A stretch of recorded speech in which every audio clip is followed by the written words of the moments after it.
পুরনো কুর্তি দিয়ে কিভাবে একটা কিচেন টাওয়েল তৈরি করা যায় আজকে তোমাদের সঙ্গে সেটাই শেয়ার করব। এই যে দেখতে পাচ্ছ, এটা বাথরুম টাওয়েল হিসেবেও তোমরা ইউজ করতে পারো। দেখো কত সুন্দর একটা কিচেন টাওয়েল তৈরি হয়ে গেছে। এবার চলো দেখাই এই কিচেন টাওয়েলটা আমি কিভাবে তৈরি করলাম। Good morning friends, welcome back to my channel. চলো এবার দেখাই কিভাবে এই কিচেন টাওয়েলটা তৈরি করলাম। দেখো এরকম একটা কুর্তি নিয়ে নিয়েছি। এবার এই কুর্তিটা দিয়ে কিভাবে 1 টাকাও খরচা না করে আমি এই কিচেন টাওয়েলটা তৈরি করছি দেখাই। চলো এবারে দেখো, এইভাবে যেভাবে আমি আঙুল দিয়ে দেখালাম এইভাবে আগে কুর্তিটাকে আমি কেটে নিয়েছি। এই যে দেখতে পাচ্ছ আমার কিন্তু কাটা হয়ে গেছে কুর্তিটা। এবার দেখো কি করতে হবে। প্রথমে কুর্তিটার ভেতরকার দিকটা বের করে নিচ্ছি, মানে এটা কুর্তিটার উল্টো পিঠে আমি কিভাবে সেলাই করছি দেখো। এই যে দেখো যেভাবে আমি দেখাচ্ছি, দেখো এইভাবে সেলাই করে নিতে হবে আগে। দেখো আমার একটা সাইড কিন্তু সেলাই হয়ে গেছে, আর একটা সাইড কিন্তু খোলাই থাকবে। এবার দেখো কি করতে হবে, এই যে কুর্তিটার দুটো সাইড যে কাটা থাকে সেই কাটা সাইডগুলো কিন্তু সেলাই করে নিতে হবে। এই যে এই পাশটা কিন্তু খোলা রয়েছে, এর অপোজিট সাইডটা আমি সেলাই করে নিয়েছি। এটা খোলাই থাকবে, একটা সাইডই খোলা থাকবে, আর 3টে সাইড কিন্তু সেলাই করে নিতে হবে।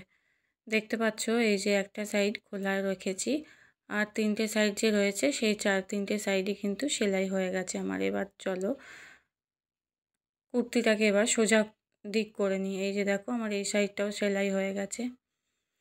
এবার কুর্তিটাকে দেখো এর ভেতরকার দিক, মানে আমি তো উল্টো দিক দিয়ে সেলাই করেছিলাম, এবার কুর্তিটা সোজা দিক বের করে নিচ্ছি। এই যে দেখো আমি যে দিকটা সেলাই করেছি সেটা হচ্ছে উল্টো দিক দিয়ে সেলাই করেছিলাম কাপড়টার। এবার এটাকে আমি সোজা দিক করে নিচ্ছি। এই যে দেখতে পাচ্ছ আমার কিন্তু সোজা দিক করা হয়ে গেছে। এবার কি করতে হবে চলো দেখাই। প্রত্যেকটা কোণ কিন্তু একটু ঠিকঠাক করে এইভাবে সেট করে বের করে নিতে হবে, কারণ সেলাই করার ফলে যে কুঁচকে ভেতরে ঢুকে গেছিলো কাপড়টা সেটাকে এবারে আমি টেনে সোজা করে নিলাম। এবার দেখো কি করতে হবে, এই যে এদিকটা যে খোলা রেখেছিলাম তোমাদের আগেই বলেছি 3টে সাইড আমি সেলাই করেছি কাপড়টার। এবার এই যে একটা সাইড যে খোলা রেখেছিলাম, এবার এটাকে কি করতে হবে চলো দেখাই। এই যে সুতো নিয়ে নিয়েছি দেখতে পাচ্ছ, তোমরা চাইলে মেশিনে সেলাই করে নিতে পারো, মেশিনে সেলাই আরও অনেক বেশি মজবুত হবে। এই যে দেখতে থাকো কিভাবে আমি দেখাচ্ছি, এইভাবে পুরো কিন্তু এইভাবে এই সাইডটা সেলাই করে নিতে হবে যেভাবে আমি দেখাচ্ছি। তারপরে এটাকে একটা কুচির আকার দেব, কিভাবে কুচি মতো হয়ে যাবে সেটা তোমরা দেখতে থাকো। কিভাবে আমি দেখাচ্ছি, ভিডিওটা স্কিপ না করে পুরোটা দেখতে থাকো, তাহলেই বুঝতে পারবে কিভাবে একটা কুচির আকার আমি তৈরি করে নিচ্ছি এই কাপড়টার। কিভাবে সেলাই করছি দেখতে থাকো। এইভাবে আগে প্রথমে এমনি সেলাই করে নেব, যেমন হেম হয় হেম সেলাই দিয়ে দেবো এইরকমভাবে। এইভাবে সেলাই করে নেওয়ার পর এবার সুতোটাকে পুরোটা কাপড় সেলাই করার পর সুতোটাকে এবার টেনে টেনে আরেকটা এইভাবে গিঁট দিয়ে দেবো। এই যে দেখো সুতোটাকে পেঁচিয়ে এইভাবে গিঁট দিয়ে দিচ্ছে। এই যে দেখো টানার ফলে কিন্তু আমার এই জায়গাটা কেমন কুচি কুচি মতো তৈরি হয়ে গেছে। দেখো সুন্দর একটা ফ্রিল তৈরি হয়ে গেছে।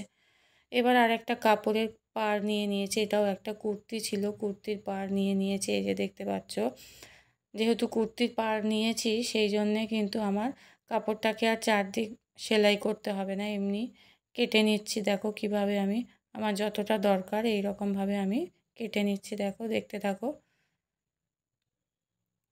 এই যে দেখো আমি কিন্তু কোনো মাপ নিয়ে কাটিনি, মোটামুটি একটা আন্দাজ করে কেটে নিয়েছি। এবার দেখো এই কাপড়টাকে আমি কি করছি, দেখো কিভাবে সেলাই করে নিচ্ছি। এই যে দেখো এইভাবে উল্টো দিক দিয়ে কাপড়ের পাটটার আগে উল্টো দিক এইভাবে ধরে নিয়েছি, যে দিকটা আমি কুচি দিয়ে দিয়েছিলাম, ফ্রিল তৈরি করে নিয়েছিলাম কুর্তিটার, এইভাবে বসিয়ে সেলাই করে নিতে হবে যেভাবে আমি আঙুল দিয়ে দেখালাম। দেখো কিভাবে সেলাই করে নিচ্ছি। কাপড়ের পাটটার এইভাবে উল্টো দিক ধরে নিয়েছি, এবার আমি সুতো দিয়ে সেলাই করে নিচ্ছি। এই যে দেখো আগে যে কুর্তির কাপড়টা যে জায়গাটা আমি কুচি তৈরি করে নিয়েছিলাম সেই জায়গাটায় কিন্তু আমি এইভাবে সেলাই করে নিচ্ছি। এটা কাপড়ের পাটটার উল্টো দিক, দেখো এইভাবে উল্টো দিক আমার কিন্তু সেলাই হয়ে গেছে। এই যে দেখতে থাকো এইভাবে সেলাই হয়ে গেছে উল্টো দিক। এবার কি করতে হবে দেখো, এই যে এইভাবে আমার কিন্তু একটা সাইড সেলাই হয়ে গেছে। এবার আরেকটা সাইড দেখতে থাকো কিভাবে দেখাচ্ছি। এই যে এবার এই কাপড়টাকে ডবল করে ফোল্ড করে নিচ্ছি। এই যে দেখো যেভাবে আমি আগের সাইডটা সেলাই করলাম সেই একইভাবে এইভাবে ডবল করে ফোল্ড করে নিয়েছি দেখো। নিয়ে এবার এইভাবে সেলাই করে নিতে হবে। দেখো আমার এই রকম কাপড়ের পাড়টা লাগানো হয়ে গেছে, সেলাই হয়ে গেছে আর কি, অ্যাটাচ করে নিয়েছি আগে যে কুর্তির কাপড়টা নিয়েছিলাম। এই যে দেখো এবার এই দুটো সাইডও কিন্তু সেলাই করে নিতে হবে। এই যে দেখো এই দুটো সাইডই সেলাই করে নিতে হবে, এই দিকে একটা আর আগের যে দিকটা দেখালাম সেই দিকটাও সেলাই করে নিতে হবে। এবার চলো দেখাই কিভাবে হ্যান্ডেল লাগাতে হবে। দুটো সাইড কিন্তু আমার সেলাই হয়ে গেছে। এবার চলো হ্যান্ডেলটা কিভাবে আমি সেলাই করে নিচ্ছি এই কাপড়ের পাড়টার সঙ্গে সেটাই দেখাই। এই যে দেখো এরকম একটা দুটো সাইড আমার সেলাই হয়ে গেছে। দেখো আমি যে দুটো সাইড দেখালাম আগে, দুটো সাইড আমার সেলাই করে নেওয়া হয়ে গেছে। এবার হ্যান্ডেলের জন্য এই যে দেখো এটাও কিন্তু একটা কুর্তির পিছনে যে ব্যাকে এরকম ফিতে থাকে, এই ফিতেটাও আমি কিভাবে কাজে লাগাচ্ছি। এটা একটা পুরনো কুর্তির ফিতে ছিল, সেটাকে আমি এরকমভাবে এখানে কাজে লাগাচ্ছি। সেটা যেহেতু কুর্তিটা বাতিল হয়ে গেছিলো সেখান থেকে আমি এই ফিতেটা কেটে নিয়েছি। পিঠের যে ব্যাক সাইডে ফিতে থাকে না, ব্লাউজ বলো কুর্তি বলো সেগুলোর এই রকম ফিতে থাকে, সেটাকে আমি এভাবে হ্যান্ডেলের মতো করে তৈরি করে নিচ্ছি এই কিচেন টাওয়েলটা। দেখো প্রথমে আগে আমি এই কাপড়টাকে এই দড়িটাকে কিভাবে সেট করে নিচ্ছি। দেখো কাঁচি দিয়ে আগে কেটে নিচ্ছি আমি, কতটা লাগবে আমার কাপড় সেই আন্দাজ করে কিন্তু আমি কেটে এইরকম সাইজে ছোট একটা দড়ি তৈরি করে নিচ্ছি। এই যে দেখো আমার দড়িটা কেটে ছোট করে নেওয়া হয়ে গেছে। এবার দেখো দড়িটার একটা সাইড এইরকমভাবে ডবল করে ফোল্ড করে নিচ্ছি। দেখতে থাকো কিভাবে আমি দেখালাম।